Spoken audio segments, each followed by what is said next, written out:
চতুর্থ নবী হযরত হুদ আলাইহি ওয়াসাল্লামের জীবনী। হযরত হুদ আলাইহি ওয়াসাল্লাম ছিলেন আল্লাহর পক্ষ থেকে প্রেরিত ইসলামের চতুর্থ নবী। তিনি আদ জাতির কাছে পাঠানো হয়েছিলেন। আদ জাতি ছিল অত্যন্ত শক্তিশালী, লম্বাচোরা দেহের অধিকারী এবং আরব উপদ্বীপের আহকাফ নামক অঞ্চলে, আজকের ইয়েমেন ও ওমান সীমান্তের কাছাকাছি বাস করত। আদ জাতির অবস্থা। আদ জাতিকে আল্লাহ তাআলা প্রচুর শক্তি, সমৃদ্ধি ও সম্পদ দান করেছিলেন। তাদের বিশাল অট্টালিকা, খেজুর বাগান, চাষাবাদ ও ধনসম্পদ ছিল।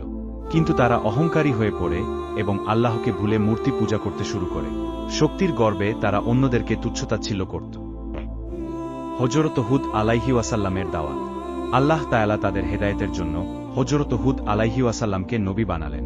তিনি তাদেরকে বললেন, আল্লাহ ছাড়া আর কারো ইবাদত করো না। তোমাদের শক্তি ও সম্পদ আল্লাহর দান, অহংকার করো না। অন্যায়, অত্যাচার ও মূর্তি পূজা ত্যাগ করো। কিন্তু অধিকাংশ লোক তাকে বিশ্বাস করল না। তারা বলল, তুমি তো আমাদেরই মতো একজন মানুষ, তুমি নবী নও। আমরা আমাদের পূর্বপুরুষদের উপাস্য ছেড়ে দেব না। অবাধ্যতার পরিণতি। হযরত হুদ আলাইহি ওয়াসাল্লাম তাদেরকে বারবার সাবধান করলেন, আল্লাহর শাস্তি আসবে। কিন্তু তারা অবাধ্য রইল।